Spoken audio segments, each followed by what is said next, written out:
देश में कोरोना की पॉजिटिविटी रेट इस वक्त सबसे ज्यादा गोवा में नजर आ रहा है। नए साल के जश्न के बाद गोवा में संक्रमण दर 26.43% हो गई है। सोमवार को गोवा में 631 नए केस आए। एक ही दिन में 2.5 गुना बढ़ गए हैं संक्रमण दर के मामले में गोवा पहले नंबर पर आ गया है। इस वक्त की बड़ी खबर आपको बता रहे हैं और सीधे गोवा में हर 100 में से 26 लोग पॉजिटिव निकल रहे हैं। एक दिन में 2.5 गुना इजाफा हुआ है कोरोना के मामलों में। सोमवार को गोवा में 631 नए केस आए हैं। देखिए, देश में कोरोना के मामले लगातार बढ़ रहे हैं। दिल्ली में पिछले 5 दिनों में कोरोना के केस 3 गुना बढ़ गए हैं। तो अगर पूरे देश की बात करें तो सोमवार को कोरोना संक्रमित लोगों की संख्या 33,750 हो गई थी। ओमिक्रॉन के केस भी 1700 से ज्यादा है। सवाल यह है कि क्या कोरोना अब बेकाबू हो रहा है? दिल्ली, मुंबई समेत देश के कई शहरों में कोरोना की रफ्तार कम होती नहीं दिख रही। सबसे पहले आपके सामने देश की राजधानी दिल्ली का आंकड़ा रखते हैं। दिल्ली में पिछले 24 घंटे में 4099 नए केस सामने आए हैं। 7.5 महीने में कोरोना के सबसे ज्यादा केस सामने आए हैं। पिछले साल 18 मई को दिल्ली में 4482 केस आए थे। दिल्ली में इस वक्त कोरोना के एक्टिव केस की बात करें तो कोरोना के एक्टिव केस 10,986 हैं, जबकि कंटेनमेंट जोन की संख्या 2008 है। ओमिक्रॉन का असर भी दिल्ली में खूब देखा जा रहा है। पिछले 15 दिनों में दिल्ली में ओमिक्रॉन के केस बहुत तेजी से बढ़े हैं।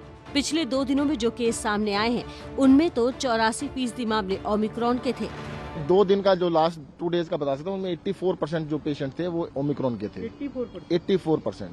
अगर पूरे महीने का निकालते हैं तो फिर वो कम हो जाता है। पूरे महीने की जरूरत नहीं है, क्योंकि ट्रेंड ये आ रहा है कि अब जो केसेस आ रहे हैं वो ज्यादातर ओमिक्रॉन के हैं। उधर मुंबई की हालात भी बदतर ही नजर आ रहे हैं।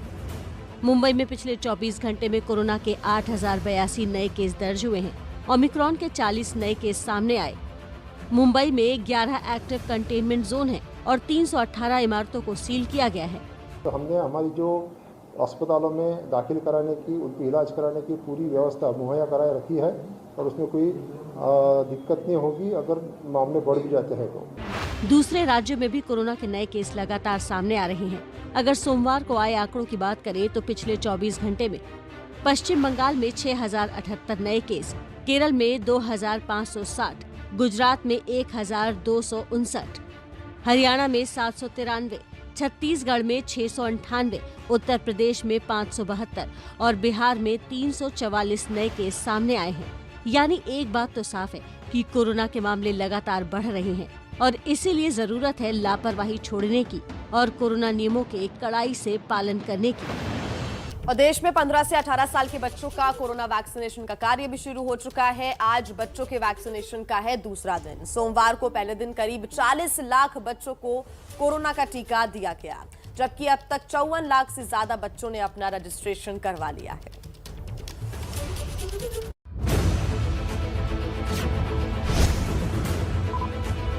डर तो नहीं था, लेकिन है कि वैक्सीन लगाने से थोड़ी सेफ्टी हो गई। एक सेंस ऑफ सिक्योरिटी आ जाती है वैक्सीनेशन के बाद, तो अब अच्छा लग रहा है। देश में कोरोना से लड़ाई में अब हमारे बच्चों को सुरक्षा कवच लेने की बारी आई है और इसीलिए देश भर में 15 से 18 साल के बच्चे कोरोना वैक्सीनेशन में बढ़ चढ़कर हिस्सा ले रहे हैं। स्वास्थ्य मंत्री मनसुख मांडविया ने ट्वीट किया कि रात 8 बजे तक जो आंकड़े आए उसके मुताबिक 40 लाख से ज्यादा बच्चों ने पहले दिन कोरोना का टीका लिया। टीकाकरण का काम ठीक ढंग से चल रहा है या नहीं, इसका जायजा लेने स्वास्थ्य मंत्री मनसुख मांडविया सोमवार को खुद दिल्ली के राम मनोहर लोहिया अस्पताल पहुंचे थे। स्वास्थ्य मंत्री ने यहां कई बच्चों से मुलाकात की जो यहां वैक्सीनेशन के लिए पहुंचे थे। वैक्सीन सेफ है तो बस सेफ है, ज्यादा ओवरथिंक करने की जरूरत नहीं थी। नहीं, डर तो नहीं था कि बस ये कि सेफ रहेंगे और अगर जैसे बाहर बाहर जाना हो तो उसके लिए सेफ्टी बनाए रखनी हो। किसने बताया था कि बच्चों की वैक्सीन है? मैंने न्यूज़ पे देखा था। बच्चे इस बात को लेकर खुश हैं कि वैक्सीन लगने से वो बिना डरे स्कूल जा सकेंगे और अपने दोस्तों से मिल सकेंगे।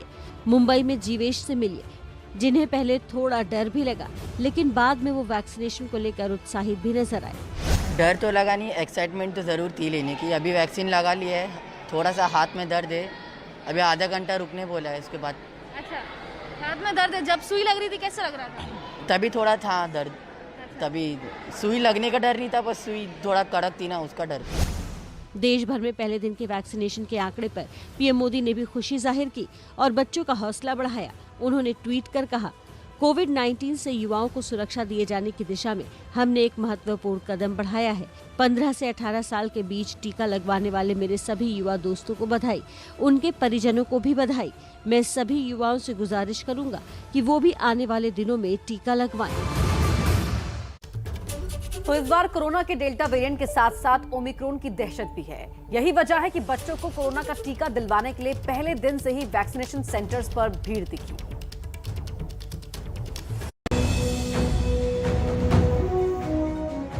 कोरोना की वैक्सीन को लेकर बच्चों में और उनके पेरेंट्स में कितना उत्साह है, इसका अंदाजा इन तस्वीरों से लगाया जा सकता है।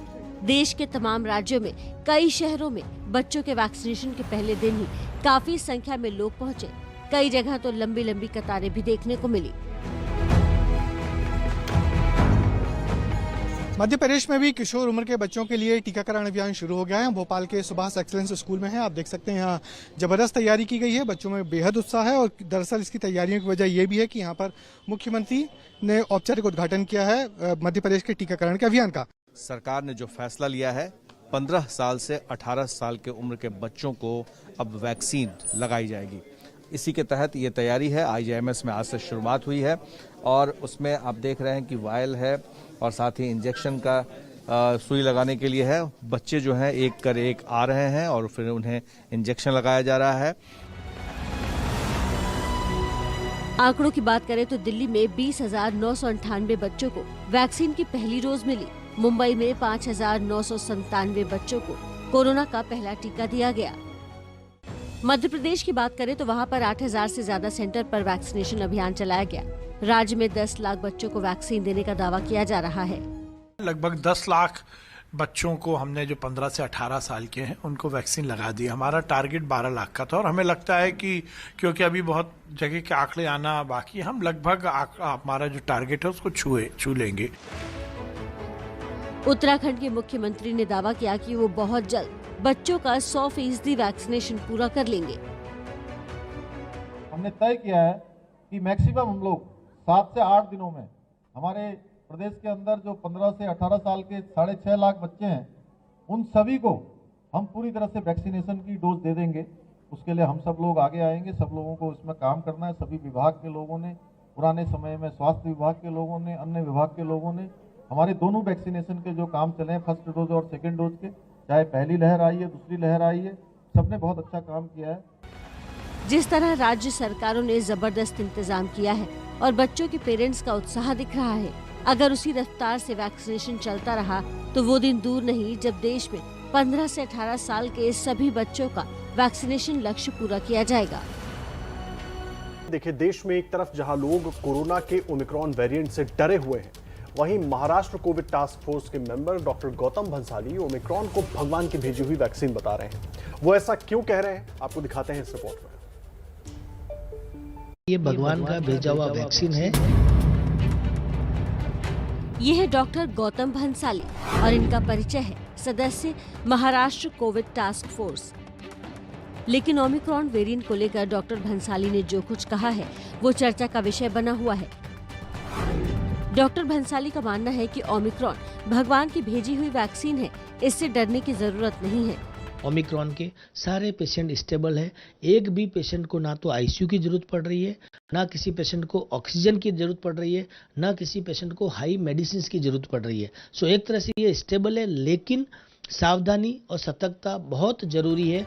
ओमिक्रॉन को लेकर गौतम भंसाली जो कुछ कह रहे हैं उसके पीछे उनके तर्क भी हैं। उनका कहना है कि ओमिक्रॉन को लेकर अभी तक हमारे पास जो भी डेटा है, फिर चाहे वो बर्लिन की स्टडी हो, चाहे साउथ अफ्रीका की या फिर हमारी अपनी स्टडी, उसके मुताबिक ओमिक्रॉन के मरीज स्टेबल हैं और इसकी वजह से लोगों में हर्ड इम्यूनिटी बढ़ रही है।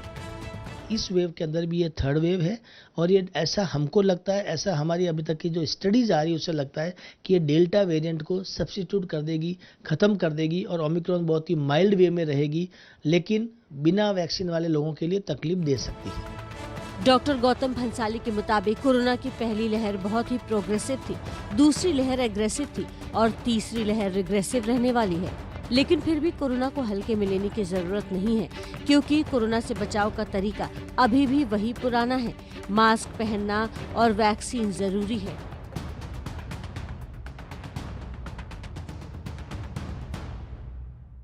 बात करेंगे पंजाब कांग्रेस की। देखिए, कांग्रेस के लिए पंजाब में मुसीबत खत्म होती नहीं दिख रही है।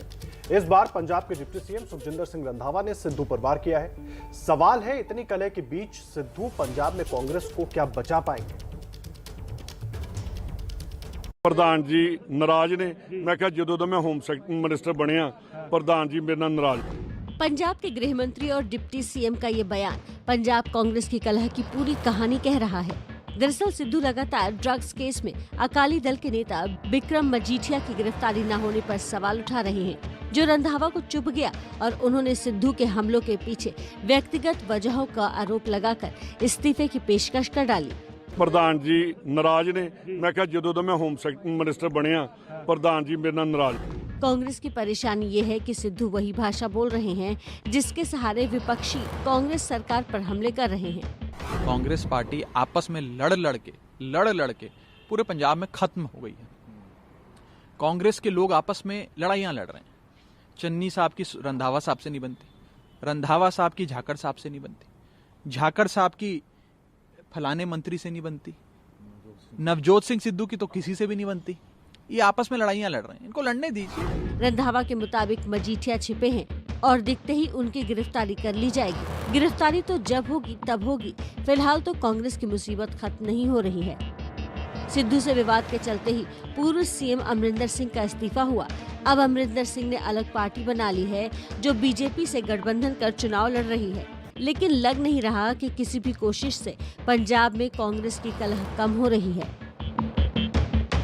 तो देखिए, पंजाब में अब कांग्रेस भी वोट के लिए चुनावी लॉलीपॉप के ऐलान कर रही है। कांग्रेस ने कहा पंजाब में फिर सरकार बनी तो महिलाओं को हर महीने 2-2 हजार रुपए और 8 मुफ्त सिलेंडर देंगे। 18 साल से ऊपर की हर महिला को हजार रुपए हर महीने आपके अकाउंट में पंजाब सरकार डलाएगी। मैं केजरीवाल वांग जुमले नहीं मारना आया, मैं थोनू जबान दूंगा। होम मेकर ने उन्होंने हर महीने पंजाब सरकार वालों 2000 रुपया दिता जाएगा और 8 सिलेंडर फ्री दिते जाएंगे। पंजाब में आपने 1000 रुपए हर महिला को देने का वादा किया, तो पंजाब कांग्रेस अध्यक्ष नवजोत सिद्धू ने इसे डबल करते हुए हर महिला को 2000 रुपए देने का ऐलान कर दिया, जिस पर आपने हमला किया है। लेकिन सरदार नवजोत सिंह सिद्धू का कोई स्टैंड नहीं है। वो एक दिन एक वेलफेयर स्कीम को खराब कहते हैं बहुत खराब हो जाएगा, नुकसान हो जाएगा, सरकारी खजाना खाली है, पैसा ही नहीं है, पैसा कहां से आएगा, महिलाओं को कोई भीख देने की जरूरत है क्या, मेरी घरवाली पैसा नहीं लेगी। और अगले दिन जाकर उससे भी एक ज्यादा डबल करके एक अनाउंसमेंट कर देते हैं। तो उनका कोई स्टैंड ही नहीं है, वो स्टैंडलेस पॉलिटिशियन है, उनको सीरियसली नहीं लेना चाहिए। इतना ही नहीं, महिलाओं के लिए सिद्धू ने ऐलानों की झड़ी लगा दी। हर महिला को सालाना 8 सिलेंडर फ्री मिलेंगे। हर लड़की को 5वीं पास करने पर 5000 रुपए, 10वीं पास करने पर 15000 और 12वीं पास करने पर 20000 रुपए मिलेंगे। स्कूल जाने वाली लड़की को स्कूटी मिलेगी। विदेश में पढ़ने के लिए जाने वाली लड़कियों को टैबलेट मिलेगा। महिलाओं को घरेलू काम के लिए 2 लाख रुपए का कर्जा भी मिलेगा।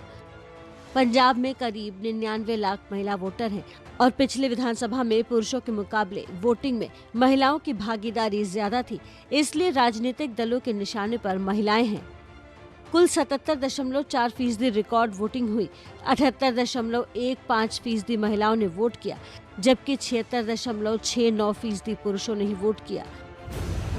अब सवाल यह है कि अगर पंजाब में कांग्रेस चुनाव जीतती है तो सिद्धू आखिर इतना पैसा लाएंगे कहां से? एक अनुमान के मुताबिक इन योजनाओं को पूरा करने के लिए करीब 22,700 करोड़ रुपए की जरूरत होगी। पंजाब पर मार्च 2022 तक 2,82,000 करोड़ का कर्ज हो जाएगा। सवाल है कि ये फ्री बांटने की पॉलिटिक्स किसको गद्दी दिलाएगी और क्या इस मुफ्त की राजनीति से देश का भला होगा? देखिए, लखीमपुर कांड में चार्जशीट दाखिल होने के बाद अब राजनीति उस पर बहुत तेज हो गई है। चार्जशीट में आशीष मिश्रा का भी नाम है, जिसके बाद अब मंत्री पिता अजय मिश्रा टेनी को बर्खास्त करने की मांग तेज हो गई है। सवाल यह है कि अब टेनी इस्तीफा देंगे या उन्हें बर्खास्त किया जाएगा। बेटे के लिए मीडिया से भिड़ गए, बेटे के लिए गालियां दी, बेटे के लिए एबीपी न्यूज को धमकाया, लेकिन कुछ काम नहीं आया। चार्जशीट में अजय मिश्रा टेनी के बेटे आशीष मिश्रा का भी नाम है और अब मिश्रा पर इस्तीफे का दबाव बढ़ गया है। किसान नेता राकेश टिकैत के ट्वीट ने इशारा कर दिया है कि अब किसान संगठन टेनी के इस्तीफे की मांग पर जोर देने वाले हैं। लखीमपुर हत्याकांड में एसआईटी की रिपोर्ट आने के बाद ये स्पष्ट हो गया कि सब सुनियोजित था। गृह राज्य मंत्री का बेटा केस का मुख्य आरोपी है। चार्जशीट के बाद टेनी को मंत्रिमंडल में बनाए रखने की कोई गुंजाइश नहीं बची है। सरकार अजय टेनी को तुरंत बर्खास्त करे।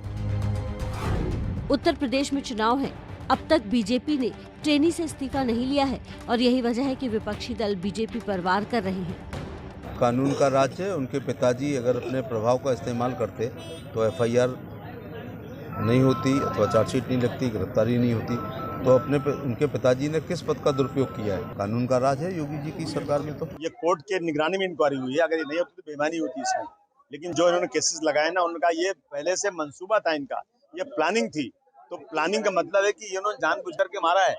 तो उनके पिताजी को जो अक्यूज है टेनी मिश्रा को तुरंत सस्पेंड करना चाहिए और उनको भी अक्यूज बनाना चाहिए इसके अंदर।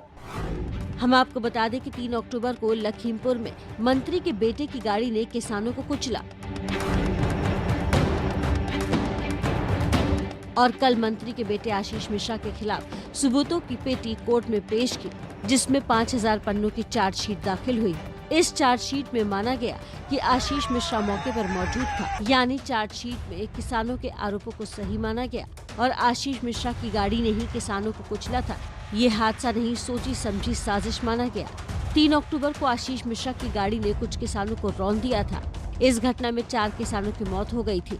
इसके बाद आक्रोशित किसानों ने कई गाड़ियां फूंक दी।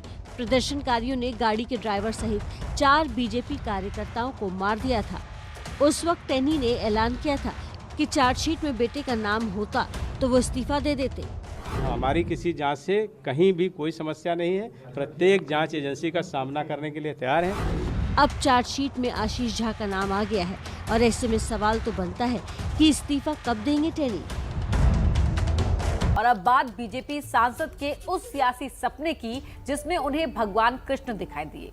राज्यसभा सांसद हरनाथ सिंह ने दावा किया कि भगवान कृष्ण ने उनसे कहा कि योगी आदित्यनाथ को इस चुनाव में मथुरा से उतारा जाए।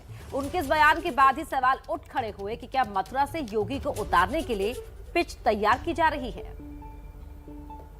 अयोध्या में राम मंदिर बनने से खुश हैं सभी लोग और अभी काशी में भगवान विश्वनाथ का धाम भी भव्य रूप से बन रहा है, आपने देख लिया ना।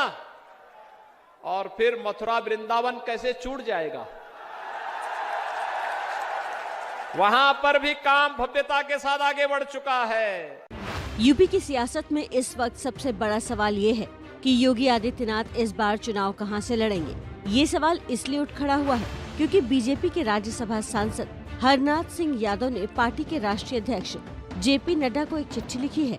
इसमें उन्होंने लिखा है, माननीय राष्ट्रीय अध्यक्ष जी, वैसे तो प्रदेश के प्रत्येक विधानसभा क्षेत्र में मतदाताओं की इच्छा है कि योगी जी उनकी विधानसभा से चुनाव लड़े, लेकिन मैं बहुत विनम्र निवेदन करता हूं कि ब्रज क्षेत्र की जनता की विशेष इच्छा है कि योगी जी भगवान कृष्ण की नगरी मथुरा से चुनाव लड़े और ये पत्र मुझे भगवान कृष्ण जी ने लिखने के लिए प्रेरित किया है।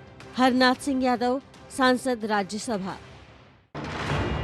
हरनाथ सिंह को भगवान कृष्ण ने ये प्रेरणा कब और कैसे दी, खुद हरनाथ सिंह से ही सुन लीजिए।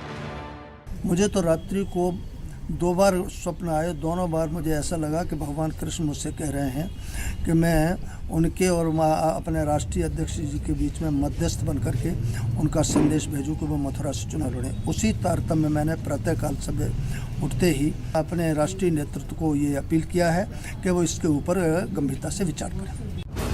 हरनाथ सिंह ने भगवान कृष्ण के सपने की बात की तो अखिलेश यादव ने उस पत्र पर कैसे तंज कसा वो सुनिए। रात हमारे सपने में आए थे भगवान कृष्ण, कह रहे थे आपकी सरकार बनने वाली है और एक बार नहीं आए, हर दिन आते हैं। हर दिन, कोई दिन ऐसा नहीं जिस दिन भगवान हमारे सपनों में ना आकर के कहते हो कि आपकी सरकार बनने जा रही है। इनके तो पत्र में लिखा है, हमें हर दिन सपनों में आते हैं। मथुरा को लेकर ये सियासी बयानबाजी नई नहीं है।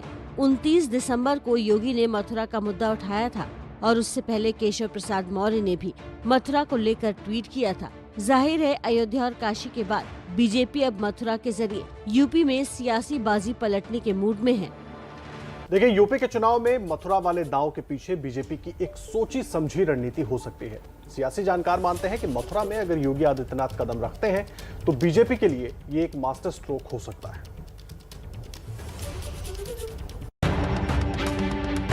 मथुरा से सीएम योगी को उतारकर बीजेपी की कोशिश न सिर्फ मथुरा के मंदिर के मुद्दे को गरमाना है, बल्कि माना जा रहा है कि अगर मथुरा से योगी चुनाव में उतरे तो पश्चिमी यूपी को साधने में आसानी होगी।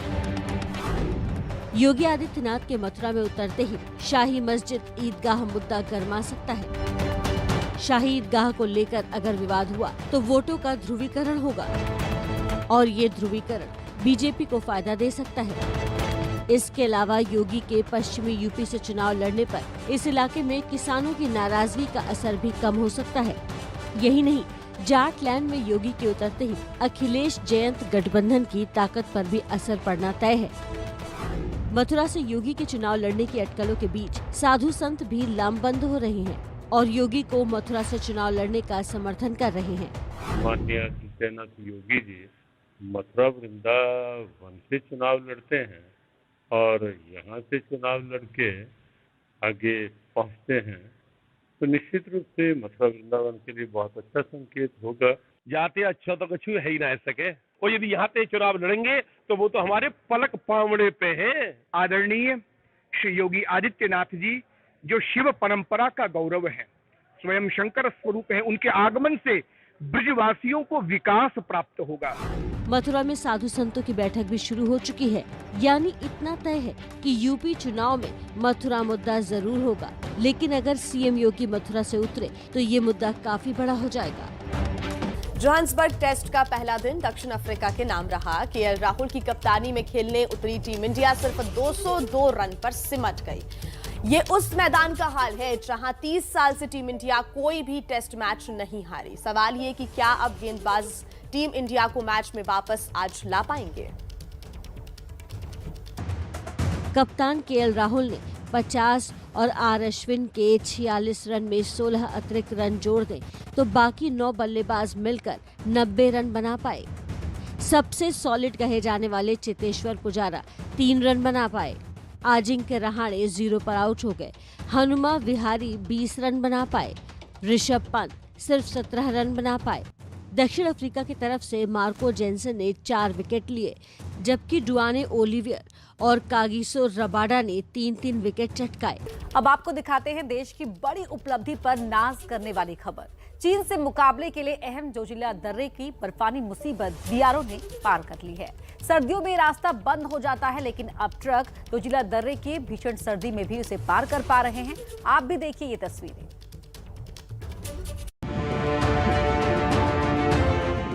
बर्फ की मोटी चादर से ढकी सड़क, बर्फीली सड़क पर धीमी गति में गुजरते ट्रक, एक के बाद एक ट्रक चीन को साफ संदेश दे रहे हैं। तस्वीरें लद्दाख के जोजिला दर्रा की है। तस्वीरें 2 कारणों से बेहद खास हो जाती हैं। पहला ये कि ये ट्रक भीषण सर्दी में जोजिला दर्रे से गुजरे। 72 ट्रकों ने भीषण बर्फबारी को मात देते हुए दर्रे को पार किया। इससे पहले 31 दिसंबर को भी 94 ट्रकों ने -10 डिग्री में जोजिला दर्रे को पार किया था, लेकिन बीआरओ ने पहली बार इसका वीडियो जारी किया। तस्वीरों में साफ दिख रहा है कि भारी बर्फबारी के बीच भी बीआरओ सड़क को खुला रखने में कामयाब हुआ है। सीमा सड़क संगठन यानी बीआरओ के लिए ये शानदार उपलब्धि है। ये सड़क भीषण सर्दियों में भी जम्मू कश्मीर और लद्दाख को जोड़ेगी। चीन के साथ चल रही तनातनी के चलते ये तस्वीरें और भी अहम हो जाती हैं। इस रास्ते के जरिए ही भारतीय सेना के ट्रक जोजिला दर्रे को पार कर पोस्ट तक पहुंच पाएंगे। चीन लगातार प्रोपेगेंडा वीडियो से बॉर्डर पर अपनी बादशाहत दिखाने की कोशिश में है। ऐसे में बीआरओ का ये वीडियो चीन को सीधा जवाब है। खबर सऊदी अरब से, जहां से हैरान कर देने वाली तस्वीरें सामने आ रही हैं, जिसको देखकर आप भी चौंक जाएंगे। देखिए हमारी खास रिपोर्ट। टीवी पर आप जो तस्वीरें देख रहे हैं वो किसी ठंडे इलाके की नहीं है। ये खूबसूरत नजारा सऊदी अरब के उत्तर पश्चिमी इलाकों के पहाड़ों में सऊदी अरब का तबुक शहर जो जॉर्डन बॉर्डर से लगा हुआ है, वहाँ सोमवार को भारी बर्फबारी हुई। पिछले 3 दिनों से हो रही बर्फबारी में करीब 100 से अधिक कारें बर्फ में फंस गई। लोगों को घर से बाहर निकलने में परेशानी हो रही है। सऊदी जो रेगिस्तान के लिए जाना जाता है, वहाँ ऐसी बर्फबारी होने से लोगों को परेशानी होना लाजमी है। 3 दिनों से हो रही लगातार बर्फबारी से तबुक के पहाड़ों पर सफेद बर्फ की चादर बिछ गई है। जहाँ तक नजर डालो बर्फ ही बर्फ। सऊदी अरब के मौसम विभाग ने आने वाले दिनों में तूफान के साथ भारी बारिश की आशंका जताई है। मक्का, रियाद और सऊदी अरब के दूसरे इलाकों में ओला गिरने की उम्मीद जताई है।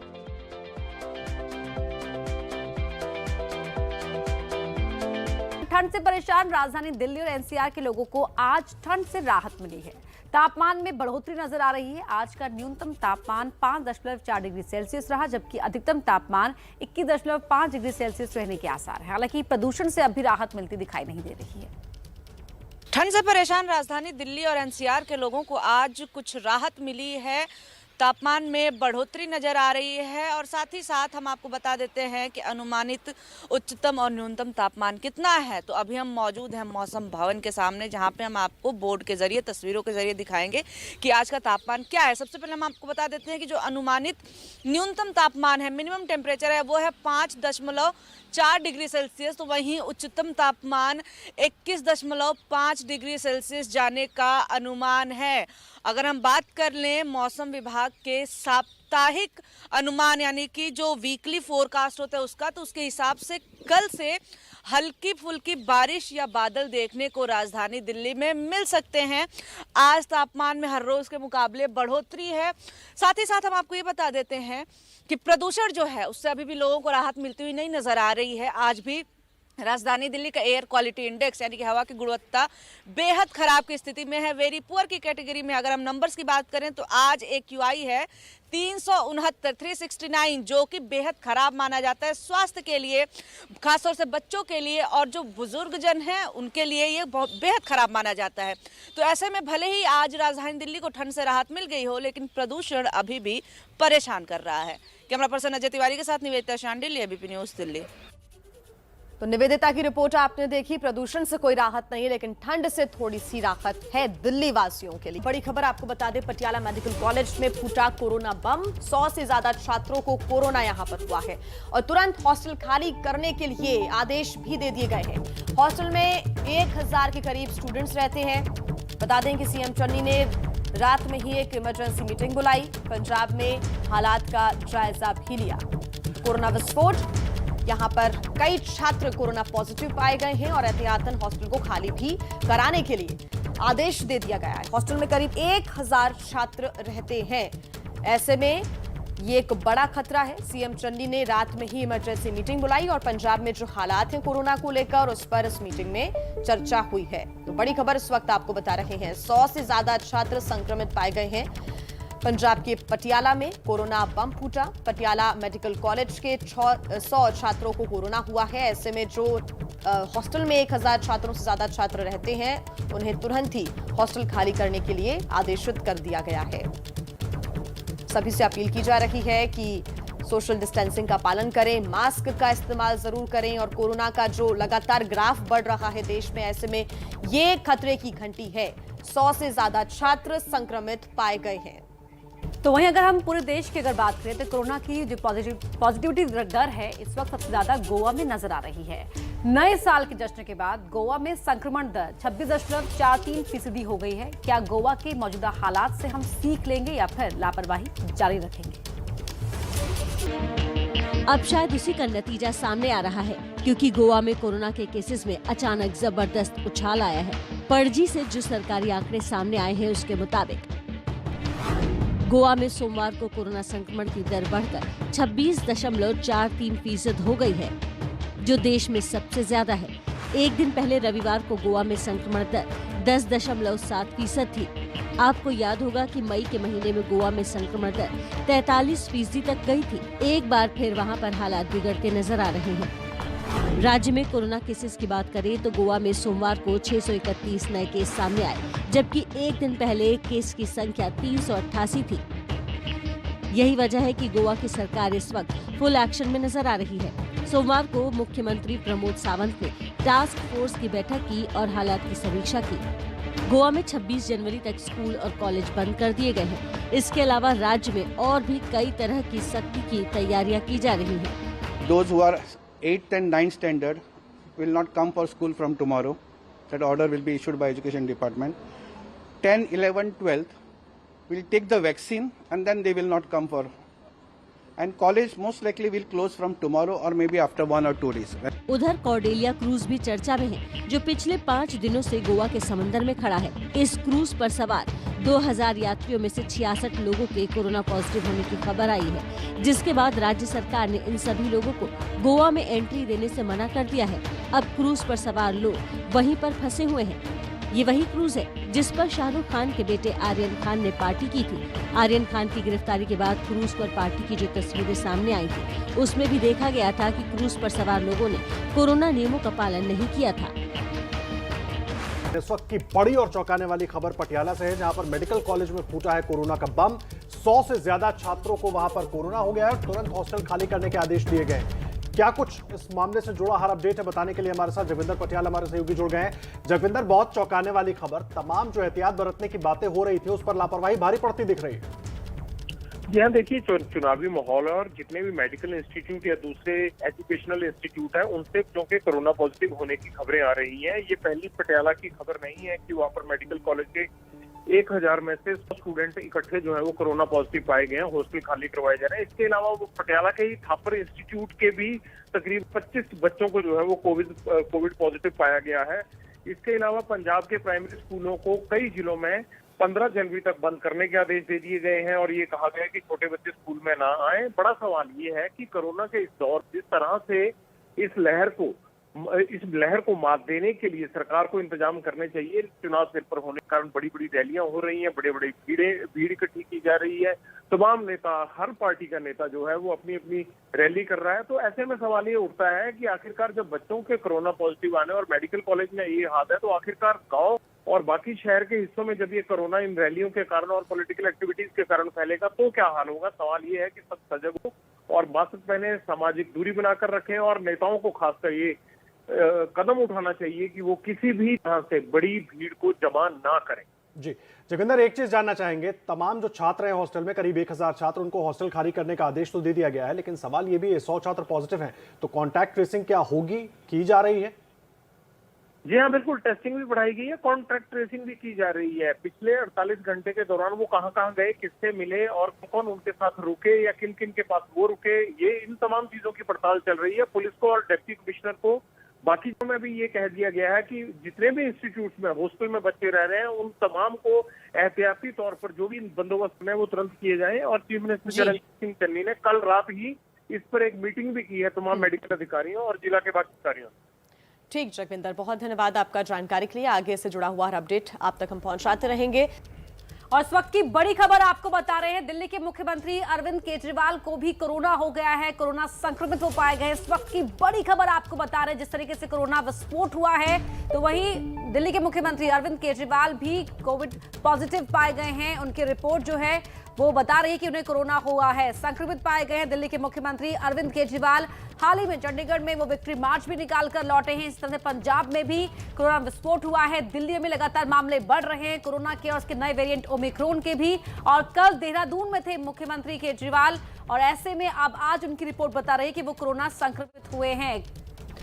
देखिए अपर्णा, अभी अरविंद केजरीवाल ने 1 मिनट पहले ये ट्वीट किया है, उसमें उन्होंने लिखा है कि मुझे कोरोना हो गया है, माइल्ड सिम्टम्स है, मैं पॉजिटिव आया हूं, अपने आप को आइसोलेट कर लिया है, घर पर ही आइसोलेट कर लिया है और जो लोग मेरे संपर्क में आए हैं पिछले कुछ दिनों में वो भी अपने आप को आइसोलेट करें और अपना टेस्ट करवाएं। ये बहुत अहम है। खुद अब से 1 से 1.5 मिनट पहले अरविंद केजरीवाल ने ट्वीट किया है। और यहाँ पर अब किस तरीके से कॉन्टैक्ट ट्रेसिंग होगी, बड़ा सवाल है, क्योंकि तस्वीरें आप देखिए किस तरीके से जहां भी जा रहे हैं एक बड़ा हुजूम उनके साथ चलता हुआ दिखाई दे रहा है। प्रफुल्ल हमारे सहयोगी फोन लाइन पर जुड़ रहे हैं। प्रफुल्ल, खुद अरविंद केजरीवाल ने इस बात की जानकारी दी है कि उन्हें कोरोना हो गया है?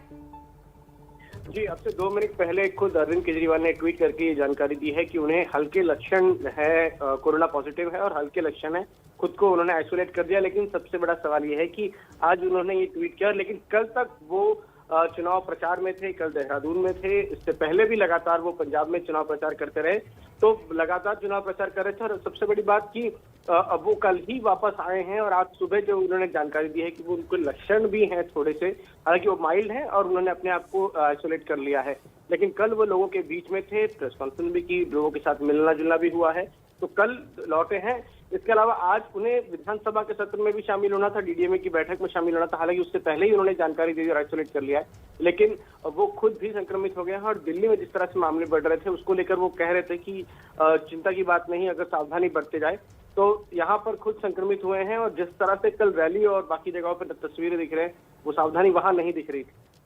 जी प्रफुल्ल, देखिए आप बड़ी बात उठा रहे हैं। सवाल ये है कि एबीपी न्यूज भी बार बार अपनी मुहिम के तहत ये अपील करता रहा है कि चुनावी रैलियां बंद हो ताकि जिंदगी जो है वो बची रह सके।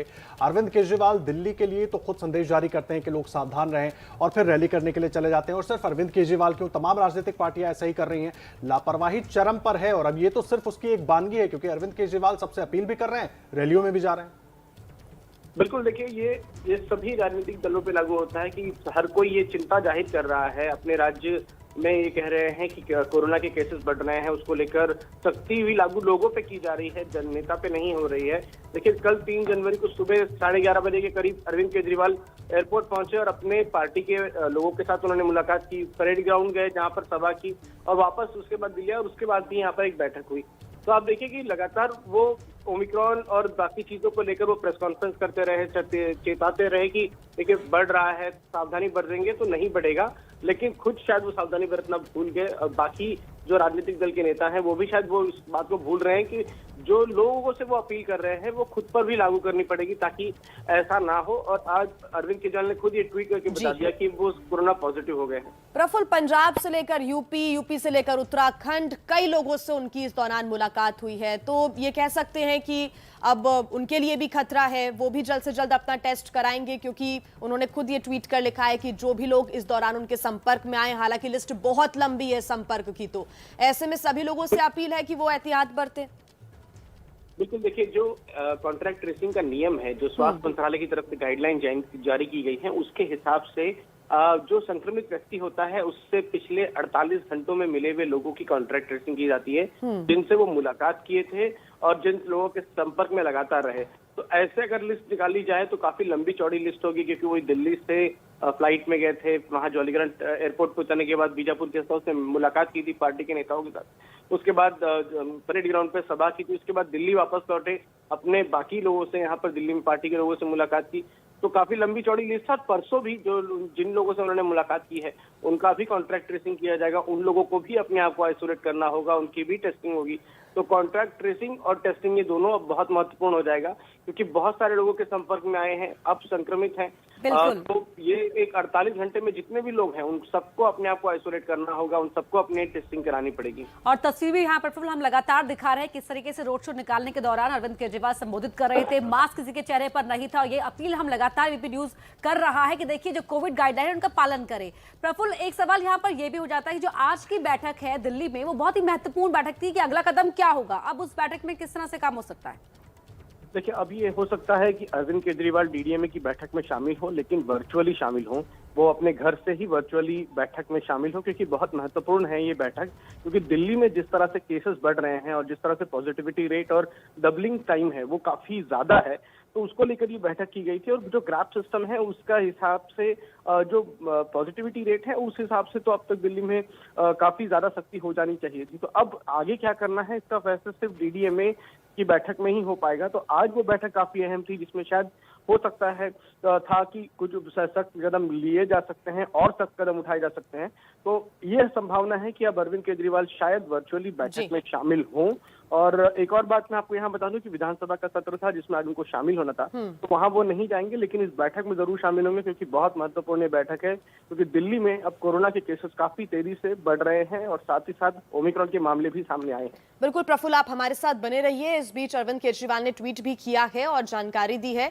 उन्होंने लिखा है कि मेरा कोरोना टेस्ट पॉजिटिव आया है, हल्के लक्षण है। जो लोग पिछले कुछ दिनों में मेरे संपर्क में आए हैं कृपया वो अपना टेस्ट करवा लें। ये अरविंद केजरीवाल ने ट्वीट करते हुए जानकारी दी है। प्रफुल्ल, क्योंकि ओमिक्रॉन के केसेस भी बढ़ रहे हैं, ऐसे में क्या जीनोम सीक्वेंसिंग के लिए सैंपल भेजा गया है? देखिए, अब जो नियम है उसके मुताबिक जीनोम सीक्वेंसिंग के लिए एट रिस्क कंट्री से आने वाले लोगों का जीनोम सीक्वेंसिंग हो रहा है। उसके अलावा जितने सैंपल्स कलेक्ट किए जाते हैं उसमें से 5% जो सैंपल्स है उसकी जीनोम सीक्वेंसिंग की जा रही है। तो फिलहाल जिस तरह से केसेस आ रहे हैं और जिस तरह से ओमिक्रॉन के केसेस आ रहे हैं, जीनोम सीक्वेंसिंग हो रही है। जो इंसाकॉक की 38 लैब्स हैं उसमें ये सारे जो सैंपल्स हैं उनमें रैंडमली लिया जाता है। तो फिलहाल जो अरविंद केजरीवाल के टेस्ट हुए हैं तो शायद हो सकता है कि उनके जीनोम सीक्वेंसिंग के लिए रिपोर्ट भेजी जाए और टेस्ट किया जाए कि किस वेरिएंट से वो संक्रमित है। लेकिन जो नियम है वो ये है कि एट रिस्क कंट्री से आने वाले लोगों के सैंपल्स को जीनोम सीक्वेंसिंग किया जा रहा है और जो भारत में ही जो सैंपल्स हैं उनके इसमें 2 से 5% जो है रैंडमली सैंपल लिए जाते हैं। तो फिलहाल अरविंद केजरीवाल पॉजिटिव हुए हैं, तो यही जानकारी है। लेकिन अब वो वेरिएंट कौन सा है, डेल्टा है या ओमिक्रॉन है, इसके बारे में वक्त लगेगा, क्योंकि जीनोम सीक्वेंसिंग अगर होती भी है तो अगले 2 से 3 दिन का वक्त इसमें लग जाता है पता करने में कि वेरिएंट कौन सा था। जी, बहुत धन्यवाद प्रफुल्ल आपका इस पूरी जानकारी के लिए। प्रफुल्ल श्रीवास्तव हमारे सहयोगी पूरी जानकारी दे रहे थे। देखिए, दिल्ली के मुख्यमंत्री अरविंद केजरीवाल खुद कोरोना संक्रमित हो गए हैं और उसकी जानकारी उन्होंने खुद ट्वीट करके दी है, आइसोलेट कर लिया है, लेकिन खुद भी वो रैलियों में शामिल हो रहे थे और इसीलिए बार बार एबीपी न्यूज पर हम ये अपील कर रहे हैं कि रैलियों पर पाबंदी लगे ताकि बची रहे जिंदगी। और बड़ी खबर आपको बता रहे हैं, दिल्ली के मुख्यमंत्री अरविंद केजरीवाल भी कोरोना पॉजिटिव हो गए हैं। खुद केजरीवाल ने ट्वीट कर ये जानकारी दी। उन्हें कोरोना के हल्के लक्षण महसूस हुए। केजरीवाल फिलहाल होम आइसोलेशन में चले गए हैं। चुनावी माहौल में केजरीवाल राज्य राज्य घूम रहे हैं, कभी रोड शो तो कभी रैलियां। ऐसे में सैकड़ों लोगों के संपर्क में आए हैं अरविंद केजरीवाल। केजरीवाल ने संपर्क में आए सभी लोगों से कोविड टेस्ट कराने की अपील की है। और बड़ी खबर आपको बता रहे हैं, आपसे थोड़ी देर पहले अरविंद केजरीवाल ने खुद ट्वीट कर इस बात की जानकारी दी कि उन्हें कोरोना हो गया है, वो कोरोना संक्रमित पाए गए हैं, उन्हें हल्के लक्षण भी हैं। और दीपक रावत हमारे सहयोगी फोन लाइन पर जुड़ रहे हैं। दीपक, अरविंद केजरीवाल को भी हुआ कोरोना, सैकड़ों लोगों के संपर्क में आए हैं पिछले दिनों। जी, खुद थोड़ी देर पहले अरविंद केजरीवाल ने ट्वीट करके जानकारी दी है कि वो माइल्ड सिम्टम्स उनको फिलहाल है, लेकिन उन्होंने खुद को होम आइसोलेट कर दिया है और साफ तौर पर ये भी लिखा है कि जो लोग उनके संपर्क में रहे हैं वो भी अपना टेस्ट करवा ले। लेकिन अरविंद केजरीवाल की बात करें तो लगातार वो रैलियां कर रहे हैं, जनसभाएं कर रहे हैं। कल वो देहरादून के परेड ग्राउंड में थे जहां पर उनकी जनसभा थी। उससे पहले वो लखनऊ में भी थे, वहां पर भी उन्होंने जनसभा को संबोधित किया। उससे पहले अगर बात करें तो 3 दिनों के दौरे पे थे पंजाब में, जहां पर उन्होंने एक विजय यात्रा भी निकाली, एक शांति मार्च भी निकाला। तो काफी लोगों के संपर्क में इस दौरान अरविंद केजरीवाल रहे हैं। ऐसे में चिंता की बात जरूर है, लेकिन अरविंद केजरीवाल ने ये साफ कह दिया है कि सिम्टम्स बहुत माइल्ड हैं, चिंता करने की बात नहीं है। और जो उनके आसपास के जो लोग हैं, उनके परिवार के जो लोग हैं, उनका भी टेस्ट जल्द ही किया जाएगा। दीपक, लेकिन बड़ा सवाल यही है, बार बार अरविंद केजरीवाल दिल्ली की जनता से तो अपील कर रहे हैं कि वो नियमों का पालन करें, ध्यान रखें, तमाम जो कोविड प्रोटोकॉल्स हैं उनका ध्यान रखें, और फिर खुद एक नेता के तौर पर वो रैलियां करने चले जाते हैं, हजारों लोगों की भीड़ में शामिल होते हैं, मंच पर बहुत सारे लोग होते हैं। तो इन तमाम एहतियात का पालन तो खुद भी करना होगा और वो जल्द से जल्द ठीक हो, हम सब यही उम्मीद करते हैं। लेकिन ये खतरा सबके लिए उतना ही है। जी, साफ तौर पर खतरा सबके लिए ज्यादा ही है। दिल्ली की अगर बात करें तो दिल्ली में करीबन 10,000 के ऊपर एक्टिव केस अब तक हो चुके हैं और लगातार जो संक्रमण दर है वो बढ़ती जा रही है। करीबन 6.5% के आसपास संक्रमण दर पहुंच चुकी है। लेकिन दिल्ली के मुख्यमंत्री अरविंद केजरीवाल लगातार पंजाब का दौरा कर रहे हैं, क्योंकि पंजाब में पार्टी को लगता है कि वो जोर शोर से चुनाव लड़ रही है, तो वहां पर ज्यादा उनकी जो है विजिट हो रही हैं। उत्तराखंड में भी चुनाव लड़ रही है पार्टी, वहां पर उनकी लगातार विजिट चल रही है। तो अरविंद केजरीवाल इस दौरान लगातार दौरे पर दौरे कर रहे हैं। लेकिन उन्होंने खुद ये कहा था कि पहले भी जब इन्होंने जानकारी दी थी कि वो खुद सावधानी बरतने की कोशिश करते हैं इस दौरान, रैली के दौरान भी। लेकिन अब जो जानकारी आई है वो काफी चौंका देने वाली है और ऐसे में साफ तौर पर खुद कुछ दिनों के लिए वो होम आइसोलेट जरूर रहेंगे। जी दीपक, पिछले साल की ही अगर हम बात करें सेकेंड वेव की, तो अप्रैल महीने में उनकी वाइफ भी कोरोना पॉजिटिव पाई गई थी और अरविंद केजरीवाल ने खुद को क्वारंटीन कर लिया था, आइसोलेट कर लिया था घर के अंदर। अभी उनके परिजनों की टेस्ट हो रहा है क्या? उनके परिजनों के कोई बारे में जानकारी?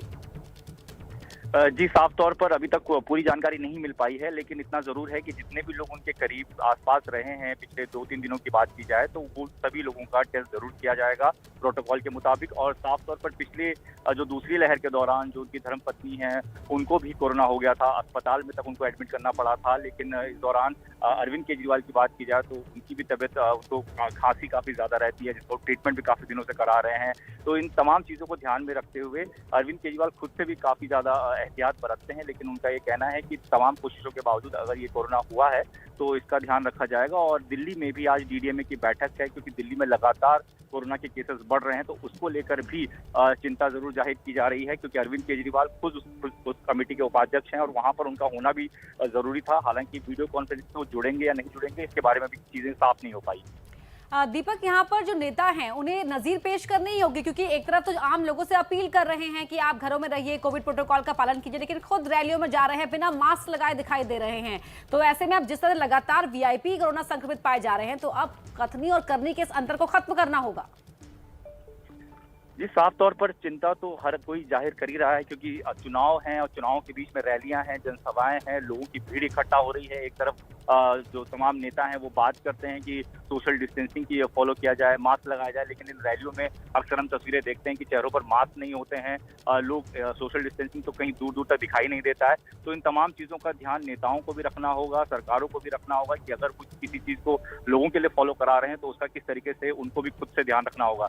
लेकिन लगातार जिस तरीके से चुनावी माहौल है तो उसमें ये सब चीज़ें कहीं ना कहीं लैक जरूर है कि लोग मास्क नहीं लगाते, सोशल डिस्टेंसिंग का फॉलो नहीं कर रहे हैं और केसेस जो है वो लगातार बढ़ते जा रहे हैं। दीपक, अहम बात यह कि डीडीएमए की आज बैठक होनी थी और इसलिए बैठक होनी थी कि दिल्ली में जिस तरह से मामले बढ़ रहे हैं उसके बाद आगे का कदम क्या होगा। ऐसे में खुद अब अरविंद केजरीवाल भी कोरोना संक्रमित हो गए हैं, बैठक में शामिल हो सकते हैं वर्चुअली। बैठक को लेकर पूरी जानकारी क्या मिल रही है अभी?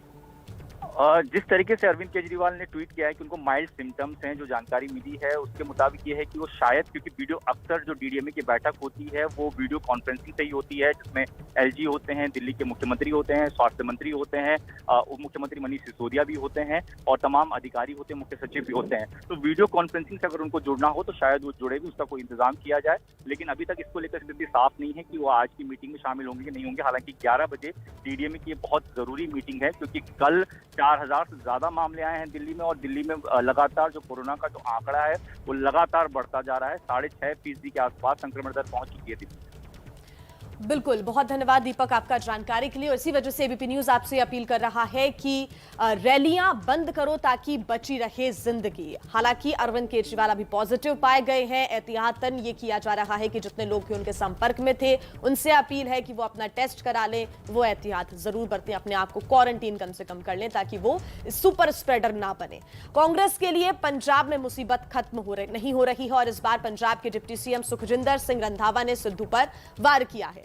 सवाल है कि इतनी कलह के बीच क्या सिद्धू पंजाब में कांग्रेस को बचा पाएंगे?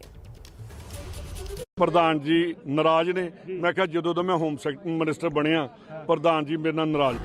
पंजाब के गृह मंत्री और डिप्टी सीएम का ये बयान पंजाब कांग्रेस की कलह की पूरी कहानी कह रहा है। दरअसल सिद्धू लगातार ड्रग्स केस में अकाली दल के नेता बिक्रम मजीठिया की गिरफ्तारी न होने पर सवाल उठा रहे हैं, जो रंधावा को चुभ गया और उन्होंने सिद्धू के हमलों के पीछे व्यक्तिगत वजहों का आरोप लगाकर इस्तीफे की पेशकश कर डाली। प्रधान जी नाराज ने, मैं कहा जदों तो मैं होम मिनिस्टर बनया प्रधान जी मेरे नाल नाराज। कांग्रेस की परेशानी ये है कि सिद्धू वही भाषा बोल रहे हैं जिसके सहारे विपक्षी कांग्रेस सरकार पर हमले कर रहे हैं। कांग्रेस पार्टी आपस में लड़ लड़ के पूरे पंजाब में खत्म हो गई है। कांग्रेस के लोग आपस में लड़ाइयां लड़ रहे हैं। चन्नी साहब की रंधावा साहब से नहीं बनती, रंधावा साहब की झाकड़ साहब से नहीं बनती, झाकड़ साहब की फलाने मंत्री से नहीं बनती, नवजोत सिंह सिद्धू की तो किसी से भी नहीं बनती। ये आपस में लड़ाइयां लड़ रहे हैं, इनको लड़ने दीजिए। रंधावा के मुताबिक मजीठिया छिपे हैं और दिखते ही उनकी गिरफ्तारी कर ली जाएगी। गिरफ्तारी तो जब होगी तब होगी, फिलहाल तो कांग्रेस की मुसीबत खत्म नहीं हो रही है। सिद्धू से विवाद के चलते ही पूर्व सीएम अमरिंदर सिंह का इस्तीफा हुआ। अब अमरिंदर सिंह ने अलग पार्टी बना ली है जो बीजेपी से गठबंधन कर चुनाव लड़ रही है। वहीं कांग्रेस ने हाल ही में प्रचार वीडियो जारी किया जिसमें सिद्धू और सीएम चन्नी के अलावा रंधावा की तस्वीरें भी थी।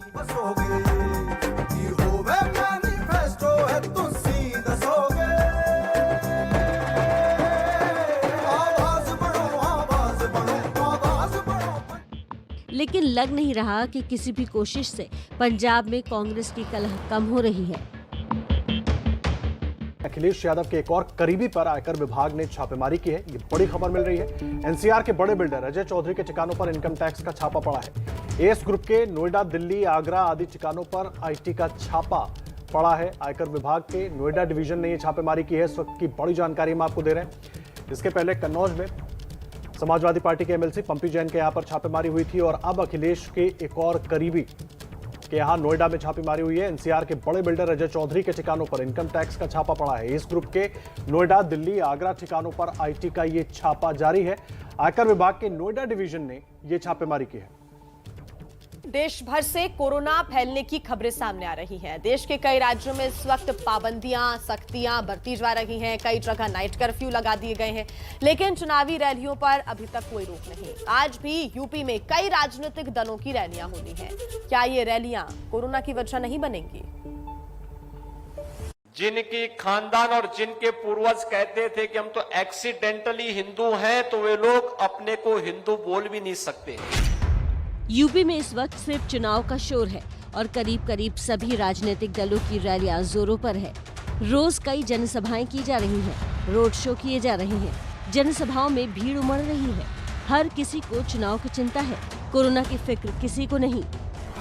मुख्यमंत्री योगी आदित्यनाथ अलीगढ़ पहुंच रहे हैं, जहां वो कासिमपुर पावर हाउस की नई यूनिट का उद्घाटन करेंगे।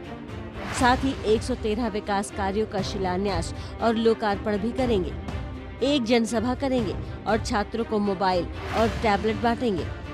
यूपी में मुस्लिम वोटों पर नजर टिकाए हुए एआईएमआईएम के अध्यक्ष असदुद्दीन ओवैसी आज मुरादाबाद में होंगे। ओवैसी मुरादाबाद जिले की कुंदरकी विधानसभा में जनसभा को संबोधित करेंगे। ओवैसी की पार्टी एआईएमआईएम ने इस रैली को शोषित वंचित समाज से जोड़ा है। उन्हें हक दिलाने की बात कर रहे हैं और विरोधियों पर निशाना साध रहे हैं। मुसलमानों का वोट लेकर के समाजवादी 4 मरतबा हुकूमत में रही है और हमारा विरोध इसी बात पर है कि आप हमारे वोट से हुकूमत बनाए, हुकूमत में आए, बावजूद उसके हमारे हिस्से में क्या आया। उधर कांग्रेसियों की नजर आज बरेली पर होगी। बरेली में कांग्रेस आज मैराथन दौड़ का आयोजन करने जा रही है। मैराथन दौड़ के बहाने महिला वोट बैंक साधने की कोशिश है। ये मैराथन प्रियंका गांधी के अभियान लड़की हूँ लड़ सकती हूँ का हिस्सा है, जिसके तहत कांग्रेस हर जिले में मैराथन दौड़ करवा रही है। इधर राजनीतिक दल चुनावी रैली, रोड शो और मैराथन की तैयारी कर रहे हैं, तो वहीं चुनाव आयोग ने उन 5 चुनावी राज्यों के सचिवों को चिट्ठी लिखी है और कहा है कि अपने राज्य में कोरोना का वैक्सीनेशन बढ़ाएं, ताकि लोगों को कोरोना से बचाया जा सके। सवाल ये है कि चुनावी रैलियां रोकने की कोशिश क्यों नहीं की जा रही है। योगी आदित्यनाथ ने राहुल गांधी के हिंदू होने पर सवाल उठाया, तो वहीं रणदीप सुरजेवाला ने सीएम योगी आदित्यनाथ को एक्सीडेंटल योगी बता दिया। इस पर क्या है कार्टूनिस्ट इरफान का बयान, देखिए।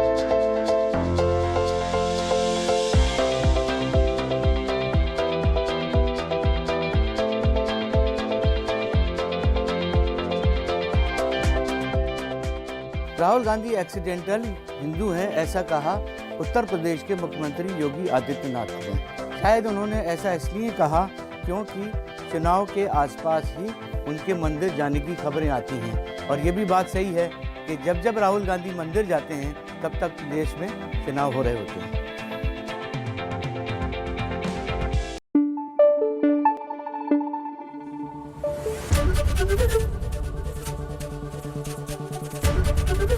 एबीपी न्यूज आपको रखे आगे।